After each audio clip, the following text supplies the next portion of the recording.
been done away with in our 2010 Constitution. So governors, please stop this habit. You are taking the country back to the era beyond 2010. One of the many, of course, many of you will buy this book because I write boldly about my time as Attorney General and as a Cabinet Secretary. I know some of you are waiting to hear the stories I've told about the current administration of William Ruto. Well, these days he has many names: Kasongo, Kaongo, Githinji, et al. Many names. It is one of the worst decisions I made working with William Ruto. I thought I could infuse change from within, but I realized that the fish rots from the head. My friends in Tanzania say, siku zote ng'ombe anayechelewesha msafara ni ng'ombe aliye mbele, lakini ule ng'ombe anapigwa ni ule yuko nyuma na ndiye anapiga kelele. If this country is to progress, we need to deal with the leadership at the top. We keep saying one term, and we mean it. This isn't personal, but objectively speaking, for a person who talks a big game but does the opposite, it is really disheartening. There's a saying, a quote, "Who are worse than murderers and pretenders." There's also something about hypocrites. And I must warn you about manufacturing crises. Every time you see our president manufacturing a crisis, just know he wants to eat. Just this week, we heard him talking about power rationing when the bulk of electricity is geothermal, or rebuilding the airport. You must have noticed that he's even costed the airport to the tune of 200 billion. Never mind, he was speaking in a foreign land, never accompanied by any engineer, any architect, any QS to give him these figures. He merely jumped at the figure of 200 billion. You would assign a value to a project just from thin air. I talk about this through the Kedong Ranch. The Honorable Gachagua has just alluded to it. And the multi-billion tender, which I refuse to sign when they try and cornering me at the airport in Dubai. You do not, on one hand, collect hundreds of billions of shillings and then make the government borrow its own money. And then you go to international fora and complain. Indeed, it reminds me of the remarks by many years ago by the late Fidel Castro, who was saying that history will absorb me. There are also moments when he manifestly flouted the law, and I told him as much. The English say, you cannot lie down with dogs and not come up with fleas. I just want to say that might be true because I have my scars. And lastly, I have to alert you to the rule of law, the human rights abuses, the extrajudicial killings, abductions, and all that.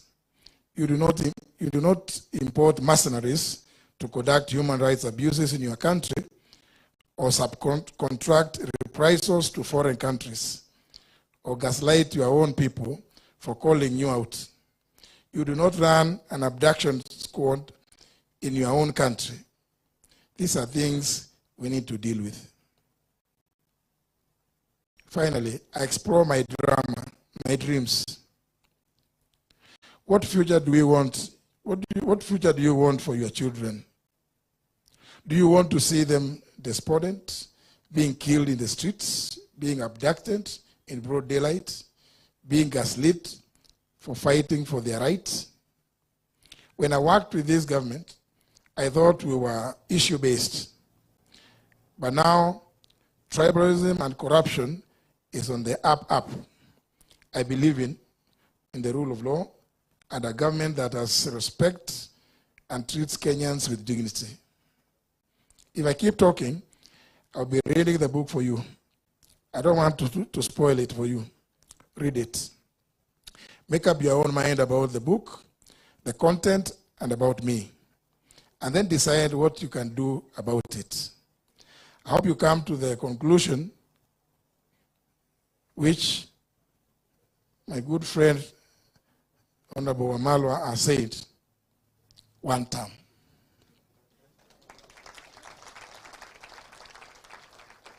That we need to chart a new path and a new direction in this country.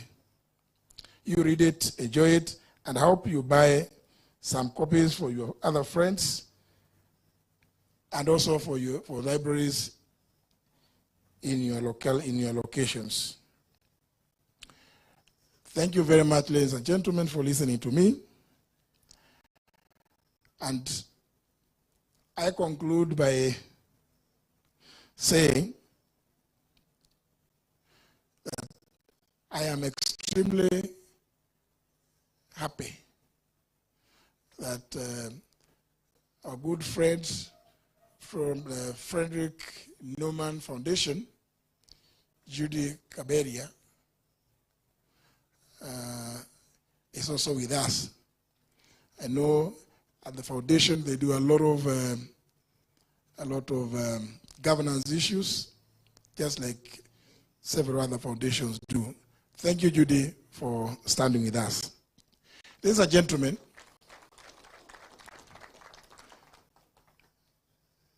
I apologize for having to read this because I wanted to make sure that I make every point that I intended to make. With those many remarks, it's now my pleasure, ladies and gentlemen, to welcome on stage our chief guest,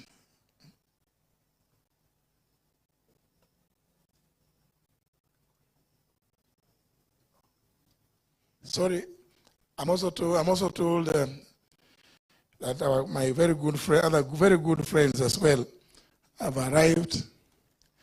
The Honorable James Gakuya, the member for Embakasi North. Karibu sana, my brother. And my young son, the Honorable Gitonga Mokonji, the member of parliament for Manyata in Embu. Uni kijana yangu. Thank you very much, Mokonji, for gracing this occasion. Asante sana. And I hope I have not forgotten to recognize, is that Judy? And also somebody I work with at the People's Restorative Justice Commission, Professor Friend Ogola. He just arrived from the US where he took his presidential campaigns. Karibu sana, Professor. Thank you. I know you just arrived this afternoon. Also, let me recognize the presence of Judy Sijeni, Ambassador. Wakili Eunice Lumalas. And I hope I've been able to recognize each and every other. But anyhow, my good friend Ole Kenta is here. Wacha tusikize our chief guest, His Excellency Dr. Stephen Kalonzo wa Musyoka. He is our chief guest at this launch. You will make the final remarks.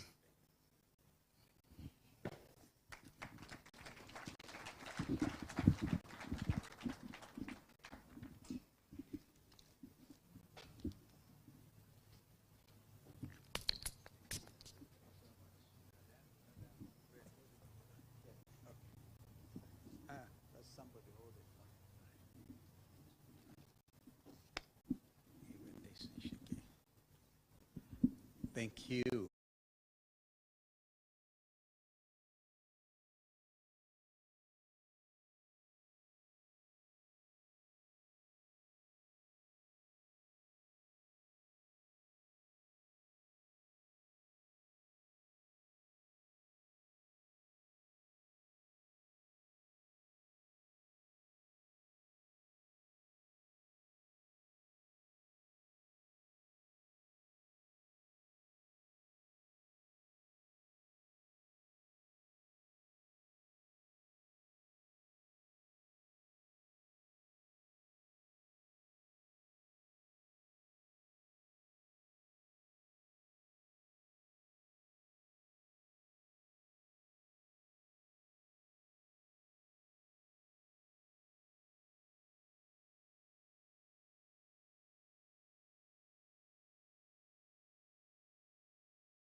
1992.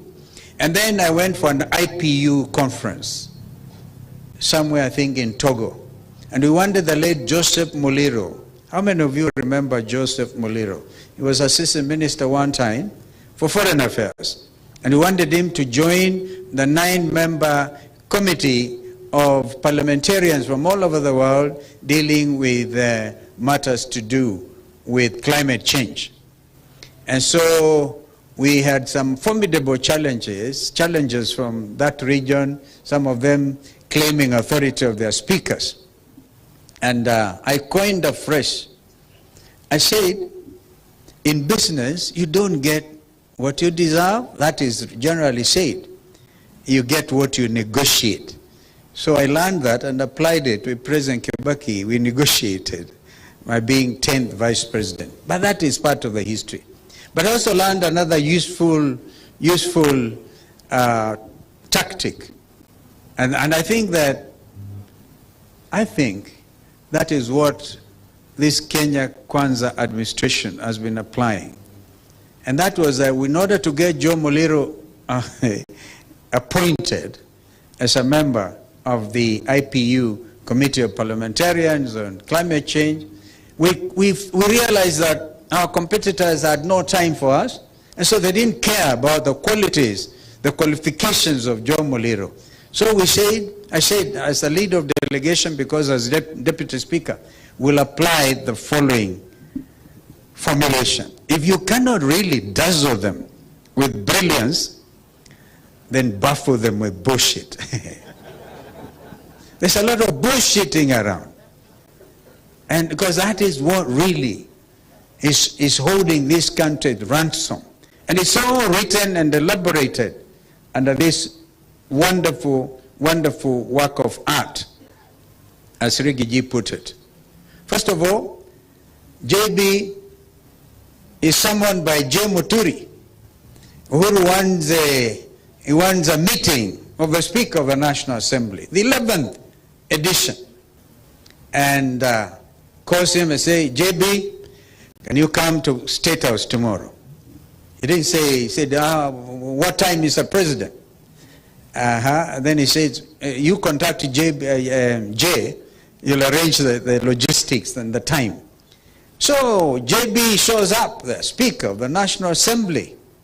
And whom does he find? He finds Fred Matiang'I, Interior. And he also finds Kibicho, Karanja Kibicho, the PS. It's all there, Fred. That's why I said, if you read it, you have to really know that we are dealing with a very honest person in the tradition of the truthful man. And he says it there. He says he told President Uhuru Kenyatta, you cannot do this. I am the Speaker of Parliament. There is a principle of separation of powers. And he called Kibicho and Fred some very nice names there. Because he was angry with what he thought was an aggression on the principle of separation of powers.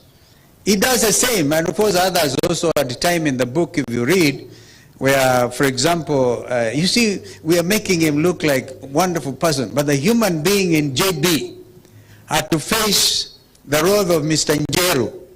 Now, in that we share. When I was in Meru School in Form 5 and 6, our headmaster was Mr. Njeru, who once became the director of education. And one time, and I think that's why I sharpened my negotiation skills at Form 6, because we went on strike, and Mr. Njeru said, the Form 6, in all one accord, have decided to fail. We actually turned out that time in Meru School, the class of 1973, as number 4 in the country, because we were refusing to eat stuff we were calling fufu.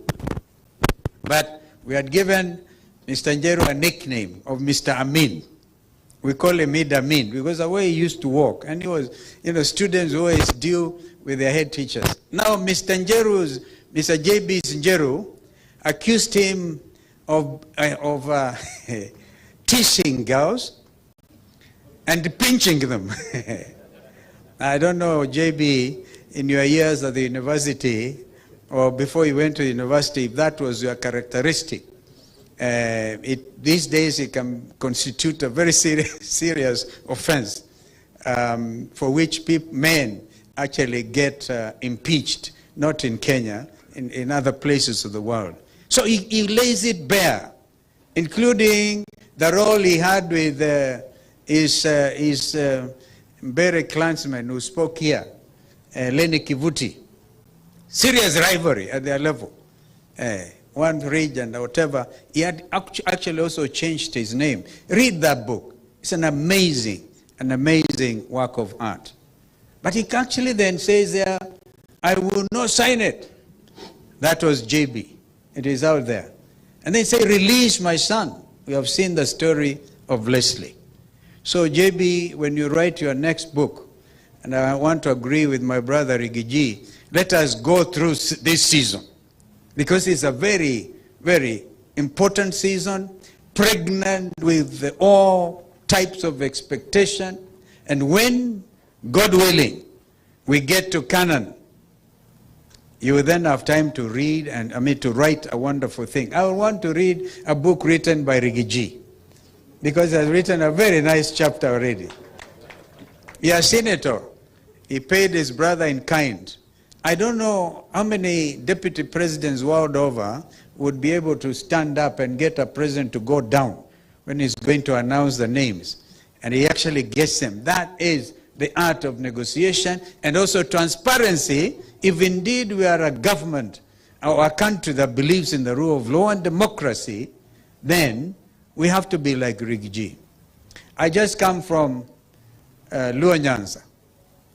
And please don't ask me where I got the 100 cows from. That's my own secret. Some think I keep a lot of cows. It is true. In addition to growing green grams, we call them dengu, we also keep some cows. And we went out there, and I forgot to salute the champion of devolution, certainly a champion of democracy, the late Honorable Raila Amolo Odinga. I just failed to salute because I was wearing Mukunji, remember, I was looking like you today. I really miss out just to salute him and to say the struggle continues, la luta continua. I wrote that in my remarks and bidding him farewell. But ladies and gentlemen, this is a country you all love. And this is a country we know at a critical time like this, if we buckle, if we falter, then it is like what Shakespeare said, the rest of the voyage is really taken. If we don't take this high tide, then the rest of our lives will be lived in mystery. And the lives of Kenyans will not be exactly what J.B. Muturi would have wanted. By laying things bare, telling it as it is, and I have read also as a senior counsel, I can tell you none of that stuff is actionable. Nobody will sue you, because I think you took that into account. But you also put it openly. So I'm so honored to be able to launch this book. And the fight, not just for democracy, the fight for order in our country. And of course, if you know, in the tradition of the British speakership, I really like to see there's a speaker who was presiding of, I think, impeachment of one of those prime ministers. And I said, as many as of that opinion say aye, aye. As many as the contrary opinion say nay. The ayes have it, the ayes have it. Unlock. Unlock is a very interesting situation. Kembe, my classmate, also remember, he was a deputy speaker in the Senate. That order for our country is really what is critical at this time.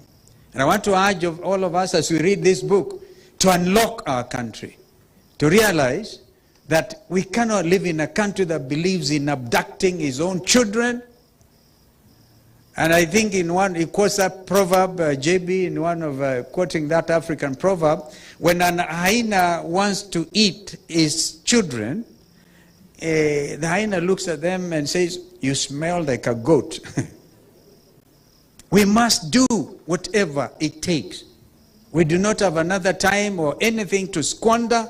We have a country literally to liberate and to live the spirit of the young Kenyans who have become a phenomenon world over. Who would have imagined that the very suave Tanzanians, suave, Watanzania wanasema, badala ya one of them is said to have come through Isabanian border up to Nakuru, akasema, and I must conclude, akasema kwa hoteli moja pale owned by a cousin ya Rigiji, akasema naomba chai. Akamwangalia, akasema, kampatia kikombe kimoja na siagi, mkate wa siagi. Tanzania suave, kapatiwa. Kamaliza, Tanzania alikuwa na njaa kidogo, akasema, naomba uniongezee. Watu wote na kama, sikiza bwana, hapa kuna cha bure. Hapa kuomba, uombaje? Ni kula hapa na kulipa. Hakuna cha kuomba hapa. The suave Tanzanians thinking the Kenyan Gen Zs were from Mars. And you see, they even now, unfortunately, arrest Kenyans who are working ordinarily kwa mahoteli, and they think sasa hawa, they are part of, these are the people who have awakened. The Gen Zs everywhere have woken up because they are demanding transparency. Just like JB Muturi has said it, put it so clearly, that they, not just in Tanzania, in Madagascar. Did you not see Sheikh Hasina, the Prime Minister of Bangladesh, escape by helicopter to India? Because the Kenyan Gen Zs had said, I've actually said that example, of course, recently in Nepal and other places. We are living in very interesting times. Times that if we don't catch up with the aspirations of the young people who are demanding change and demanding it immediately, demanding transparency in leadership, demanding good order, the fight for order. Mimi, ladies and gentlemen, I want to ask us to grasp, to take hold of this moment and change our country for good forever. Thank you so much, JB. Congratulations. If I say the fight for order, I will add Joey.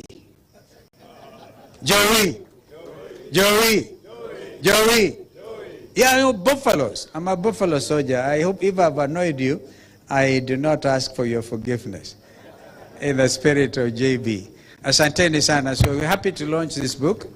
And please read it. And if you find it affects you, that is JB for you. So we're happy to have you. Can I now move? Thank you. Ladies and gentlemen, a round of applause for His Excellency, the Honorable Kalonzo Musyoka. Thank you so much. Let me invite you to the booth where we're going to be launching the book officially. May I also invite all the excellencies to come. Sorry.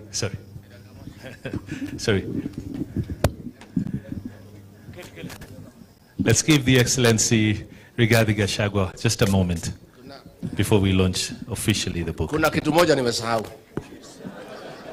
The nickname ya JB Muturi, he is also called Anthony Njeru. Do I tell you how the name was arrived at? You heard me the other day crying at Thika Greens addressing lawyers about the quality of leaders from my region. You heard me cry and pleading with lawyers to save my community by electing leaders of high quality and integrity. So these men, we went for a function in Embu. a senator had been elected in Embu, in his party. When he rose to speak, this man was an Attorney General. He who didn't know what is Attorney General, he said, Mr. Anthony General. That is the kind of trouble me and my region are in. Asante sana, Your Excellency. Thank you so much. A round of applause for Mheshimiwa Rigathi Gachagua. May I invite our Please, for the rest of us, please be seated because the photographers would like to capture the picture. Your Excellencies, may I call you here? The chief guest, together with His Excellency Rigathi Gachagua, Mheshimiwa Matiang'I, Mheshimiwa Eugene Wamalwa, Madam Asha, tafadhali, njoo tafadhali. Mheshimiwa, just to guide you, all you need to do is just cut the ribbon and the rest is automatic. But be careful, we'll have pirates. I'll give you 5. 5 going down. At the count of 5. Going down. We all count together. 5, 4, 3, 2, 1. Go. And there you have it, ladies and gentlemen. Makofi. There you have it. The fight for order officially launched. Bana Mazengo. Tuendelee kidogo na muziki hapo DJ. Asante sana. Naomba Asha tupatie vitabu. Principles of